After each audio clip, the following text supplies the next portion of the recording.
Imagine buying like a top-of-the-line sports car.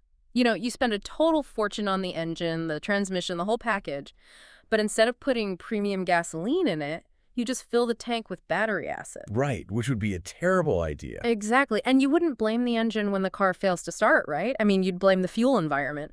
But that exact scenario is essentially playing out thousands of times a day in clinics all around the world with platelet-rich plasma therapy, or PRP. It really is. It's this massive blind spot in regenerative medicine right now. I mean, if you've ever looked into PRP for, say, a knee injury or a torn tendon, the entire focus is always on the biological engine, the platelets. Right, like how many platelets are there? Exactly. How many are there? How concentrated is the plasma? We totally fixate on the input, and we just completely ignore the chemical environment those platelets are about to be dropped into. And so today we are diving into a stack of clinical biochemistry research, some orthopedic wound healing studies, and these really fascinating cellular biology papers just to find out why that environment matters so much. Our mission for this deep dive is to understand the actual master switch of PRP therapy, which is local tissue pH. Yeah, the acidity or alkalinity. Right. How does the pH of your tissue at the exact moment of injection dictate whether those incredibly expensive growth factors actually shield you or just do absolutely nothing? Because what the literature reveals is that pH is not just some, passive background condition. It's a highly active biological trigger. It's pulling the strings. It really is. The pH of the tissue literally alters the physical shape of the injected platelets. It programs the specific menu of growth factors they release.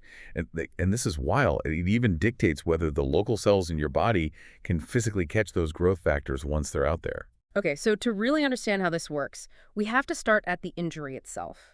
Because before we even talk about getting an injection in a doctor's office, the body has its own timeline, right? Like its own chemical shifts following an injury. Absolutely. So to understand PRP, you really have to first understand a biological concept known as the acid tide of wound healing. The acid tide. Yeah. So when you suffer an acute injury, say you tear a ligament or you fracture a bone, the blood flow to that specific area is immediately disrupted. Right, the plumbing is broken. Right. So the tissues become starved of oxygen, local cells start to rupture, and massive inflammation sets in. And because of all this cellular debris and the lack of oxygen, the local environment, like a fracture hematoma, immediately becomes highly, highly acidic. So the body's very first response to trauma is essentially creating an acid bath at the site of the injury. Yes, exactly. But it doesn't stay that way. As the healing process progresses over, days and weeks, that environment goes through a natural sequential shift. It changes. Right. It moves from that highly acidic baseline slowly back to neutral, and eventually the tissue actually becomes alkaline as it finishes the repair process. Which means the body is actively changing the chemical environment to manage the different phases of healing. And that brings us to how the platelets actually react to this changing tide, because there is a study here by Wallstrom and colleagues that really puts this into perspective. Oh, the Wallstrom study is fantastic. Yeah, they were looking at human osteoblast-like cells, basically bone-forming cells, and they created artificial environments to see how platelet lysates would react to different pH levels. And the design of that study is just brilliant because it totally isolates pH as the sole variable. So they prepared these platelet lysates in environments ranging from a highly acidic pH of 4.0 to 5.4, all the way up to a slightly alkaline pH of 7.6. Right. They just wanted to see, if the platelets would release different tools based purely on the acidity of the bath they were sitting in. So think of the injected platelets like a really advanced biological vending machine. They have all these different growth factors locked inside. And what this study shows is that the tissue's pH is the specific coin you drop into the machine. That is a perfect way to visualize it. I love that. When they dropped in the acidic coin keeping the environment in that 4.0 to 5.4 range, the platelets released significantly higher concentrations of platelet-derived growth factor, or PDGF. And PDGF is exactly what you want in those first few days after an injury, right? Because it's the signal that tells local cells to start dividing and multiplying rapidly to fill the defect. It's like the early stage builder material. Exactly. It is the biological spark plug for early proliferation. But the most revealing part of the Wallstrom study wasn't just the increase in PDGF. It was actually this wild anomaly regarding bone morphogenetic protein 2. BMP2, which is a total heavy hitter for bone repair. I mean, it's the primary protein that induces new bone and cartilage formation. It is incredibly potent. And in this study, the researchers found that BMP2 was only released in the platelet lysates at a pH of exactly 4.0. Wait, hold on. You're saying if the pH was like 4.5 or 5.0, they didn't just see a smaller amount of BMP2, it was entirely absent. Totally undetectable. It wasn't a sliding scale at all. The platelets only unlocked and released that specific, crucial bone-building protein when the environment hit that extreme, highly acidic baseline of 4.0. Wow. Yeah, the tissue isn't acidic enough. The platelets just keep that tool locked in the vault. That is wild. I mean, it means a fraction of a decimal point in your tissue's pH can literally be the difference between your body receiving the signal to grow new bone or not receiving it at all. Exactly. And we see the exact inverse when the tide shifts. Yeah. When the researchers look at the neutral to alkaline environments, so a pH of 7.4 and above the platelets completely changed their menu. They swapped out the tools. Right. They stopped releasing the early builders and instead released much higher amounts of transforming growth factor beta, or TGF-beta. And the alkaline environment also stimulated the bone cells themselves to increase the expression of alkaline phosphatase, or ALP. So, okay, if the acid tide triggers the early builders, what is the role of TGF-beta and ALP in this alkaline phase? Think of them as the finishers. So if the acidic stage is all about rapid, somewhat chaotic cell division, just to like plug the hole. Right, just get some material in there. Right, the alkaline stage is about tissue differentiation. TGF-beta and ALP tell those newly multiplied cells to mature, organize themselves into structured tissue, and actually finish the repair. The platelet has the entire construction crew inside it, but the pH of the tissue dictates whether it sends out the framers or the painters. Okay, but this raises a massive logical red flag for me.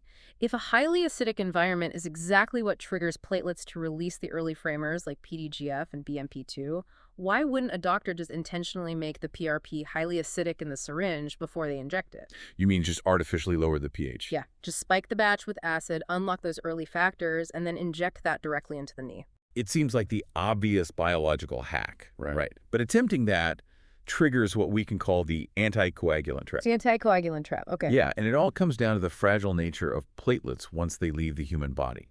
Because if you artificially drop the pH in a syringe, you will basically destroy the product before it ever touches the patient's knee. But why? What's the difference between the platelet sitting in an acidic knee versus sitting in an acidic test tube? It comes down to cellular metabolism and closed systems. So platelets are living incredibly sensitive cell fragments. When you draw blood for a PRP treatment, those platelets are suddenly sitting ex vivo outside the body in a plastic tube. Right.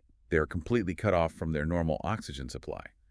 So to survive in that tube, they have to switch their metabolism to anaerobic glycolysis. Which means they're burning glucose for energy without using oxygen. Exactly. And the major byproduct of anaerobic glycolysis is lactic acid. Oh, wow. Right, so as these platelets are just sitting there waiting to be processed, Yeah. they are constantly generating lactic acid and dumping it into their own closed container. And the research shows that if the ambient pH in that plasma drops below 6.8, the platelets suffer irreversible structural damage. Which they call storage lesions in the literature. Yes, storage lesions. So what does a storage lesion actually look like at the microscopic level? Like, what is happening to the platelet? It is a total physical collapse. Healthy platelets look like smooth, flat discs. But when the pH drops below 6.8, they literally warp. They transition into these spiky spherical shapes. The membrane loses its electrical potential. But honestly, the most devastating part is that the low pH causes premature degranulation. Meaning they dump all those precious growth factors into the plastic tube rather than into the tissue? Right. They essentially panic and throw all their cargo overboard. Yeah. So by the time the doctor actually injects that liquid into the patient, the growth factors are already degrading in the fluid, and the platelets themselves are essentially dead, empty husks. That's terrible. Yeah, the vital difference here is that a natural tissue's acid tide triggers a localized release right where the target cells are waiting to catch the proteins. An artificial acid bath in a syringe just causes the platelets to rupture in a total void. Okay, so a doctor absolutely has to keep the PRP stable and above a 6.8 pH in the tube, but you called this the anticoagulant trap because when they draw your blood, they have to mix it with a chemical anticoagulant so it doesn't just clot into a useless jelly before they can even spin it in the centrifuge. Exactly. So how does that chemical actually impact the pH? This is the variable that is almost never discussed with the patient, yet it profoundly alters the treatment. One of the most common anticoagulants used in commercial PRP kits is acid citrate dextrose. or ACD. Well, it has acid right in the name. That doesn't sound very promising for keeping the pH above 6.8. No, it's not. Yeah. ACD has a baseline pH of 4.98. Yikes. So when you mix that into the drawn blood, the resulting PRP mixture often yields a harsh acidic pH somewhere between 6.59 and 7.05. But wait, 6.59 is well below the 6.8 threshold you just mentioned. Are you saying these commercial kits are routinely dropping the blood right into the danger zone where platelets suffer irreversible damage? Yes. A lot of commercial protocols operate right on that dangerous border of total platelet destruction. And to combat this, doctors frequently have to intervene with chemical band-aids. Like what? They'll manually add an 8.4% sodium bicarbonate buffer to the ACD-treated PRP just to neutralize the acid and try to drag the pH back up to a physiological level before they inject it. That just feels so messy. I mean, you are essentially fighting the chemistry of your own tools in real time, just hoping you don't destroy the very thing you're trying to inject. Are there better preparation methods that don't subject the platelets to this, like chemical war? The sources absolutely point to better alternatives. For instance, using trisodium citrate as the anticoagulant instead of ACD yields a much safer physiological pH of around 7.64 right out of the gate. Okay, so no secondary buffering required. Exactly.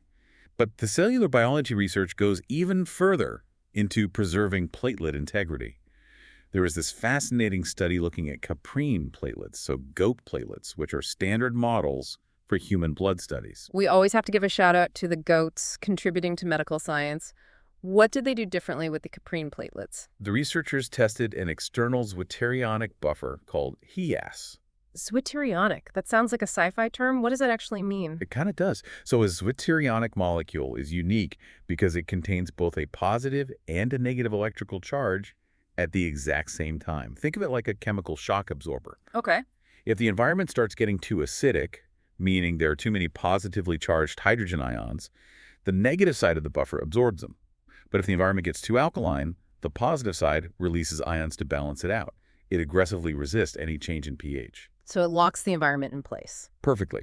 When they used the HIPES buffer, it kept the caprine platelets stabilized at a pH of 7.35 for 5 entire days outside the body. 5 days. Wow. Yeah. It preserved over 74% of their structural integrity and completely prevented that premature degranulation we talked about earlier. So really, the preparation protocol is arguably just as important as the platelet count itself. The chemical environment in that test tube determines if the biological vending machine even survives the trip from the centrifuge to your injured knee. Oh, absolutely. Yeah. It is the defining factor of whether you are injecting a potent, viable biologic or just a syringe full of prematurely degraded proteins. Okay, so let's move to the final piece of this puzzle. Let's assume the doctor uses a flawless protocol. They use trisodium citrate, maybe a HEAT-PEAS buffer. The PRP survives the syringe, it's perfectly intact, and it gets injected into the patient. The platelets hit the acidic environment of the torn tendon, pop open, and release their growth factors right on cue. We've won right. Not quite. Releasing the growth factors into the tissue is really only half the battle, because the cells in your injured tendon actually have to receive them. And what the cellular biology papers show us is that cellular uptake, the act of a cell physically catching a growth factor, is exquisitely pH sensitive. But how so? I mean, if the growth factor's floating right next to the cell, doesn't it just grab it? It's all about the mechanics of cellular receptors.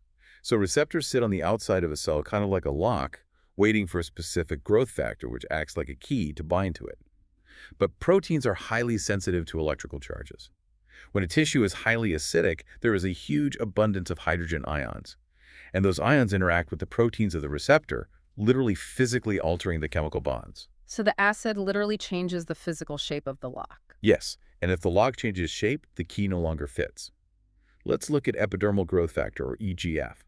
The research demonstrates that EGF binds maximally to its specific receptors on human fibroblasts at a pH of 8.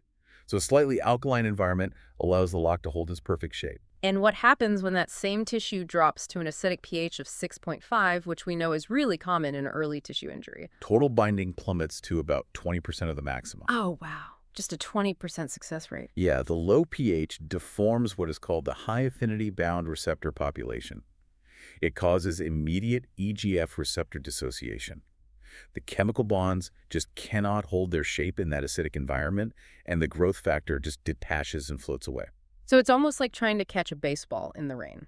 The growth factor is the baseball, and Right. it's definitely there. But that highly acidic tissue pH acts like the rain. It makes the receptor glove slippery, causing things like EGF to literally bounce right out. That's a great analogy. I mean, that is devastating for a treatment. You Mm. could have 100% of the expensive growth factors successfully delivered to the site, perfectly prepped, but the cells are essentially blind to them because their receptors are warped by the acidic tissue.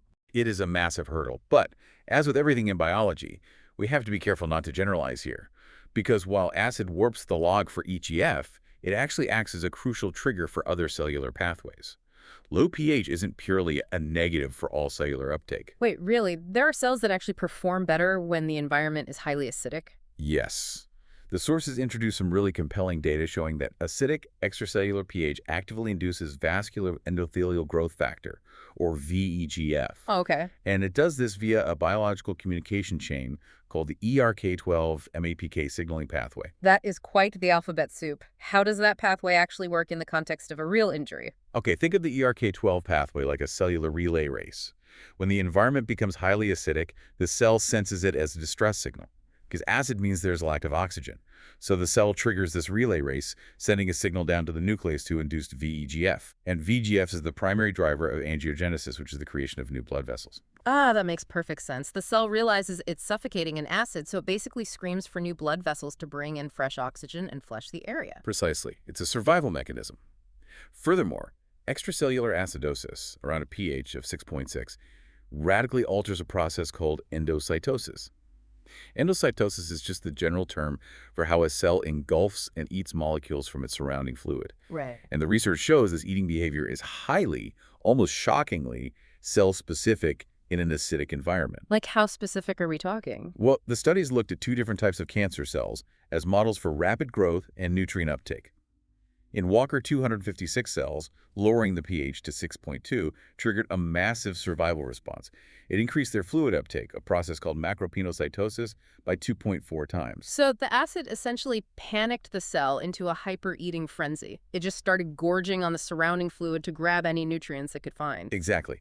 But in AT1 cells, which is another cell line observed in the exact same study, that exact same acidic drop in pH caused them to reduce their uptake by 70%.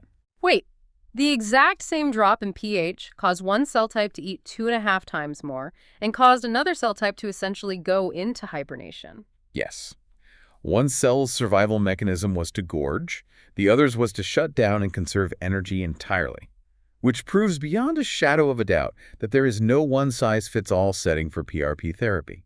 You cannot just look at the concentration of platelets in a syringe and guarantee a clinical result, because the tissue's pH will dictate not only what those platelets release, but how the varied complex cells in that specific tissue will physically react to the signal. So if you came into this deep dive thinking a PRP injection was just a simple math problem of, more platelets equals faster healing, I Yeah. think we have totally dismantled that idea today. Let's kind of summarize the journey we've just been on. First, we learned that the local tissue pH acts as the master menu, right? Yeah. It dictates exactly which growth factors the platelet vending machine will release. Acid triggers the early builders like PDGF and BMP2, while alkaline environments unlock the finishing materials like TGF-beta. Exactly. And second, we saw how the pH of the anticoagulant used in preparation completely dictates the structural stability of the platelets. If they sit in a highly acidic tube of ACD, their membranes collapse, they suffer storage lesions, and they dump their growth factors before they ever reach your injury. Right, the anticoagulant trap. And then third, even if you nail the prep and you know the release, the tissue pH physically alters whether the receiving cells can bind with the growth factors. Acid can melt the receptor locks for proteins like EGF, while simultaneously triggering survival pathways that cause other cells to gorge on nutrients and build new blood vessels. It completely recontextualizes how we have to view regenerative therapies moving forward. I mean, it is not just about the biologic we are introducing. It is about deeply understanding and respecting the dynamic, shifting chemical environment of the human body. And as always, we want to leave you with a final thought, something to mull over that pushes the boundary of what we've talked about today. Yeah, so if we accept that the natural acid tide of healing must move sequentially from acidic to alkaline, and we accept that different pH levels literally unlock entirely different healing factors at the cellular level, this raises a really fascinating question for the future of treatment. Could the next era of regenerative medicine involve dynamically changing the pH of an injection site over the course of a week? Oh, instead of just a one-and-done injection. Exactly. Imagine if a doctor didn't just inject a single batch of PRP and hope for the best. Imagine they intentionally injected a slightly acidic buffer on day one alongside the PRP to force the release of PDGF and early bone builders. And then the patient returns on day 7, and the doctor injects an alkaline buffer to manually force the release of TGF-beta. Wow. We wouldn't just be supplying the body with parts, we would be actively sequencing the body's repair process, conducting it like a symphony. That is an incredible vision for the future of medicine. Start focusing just on the quality of the oil and start actively controlling the temperature of the engine. Thank you so much for joining us on this deep dive. We hope this empowers you to look beyond the surface level of the next medical headline you read and encourages you to keep questioning the microscopic, invisible forces like pH that fundamentally shape our health and our healing. Stay curious.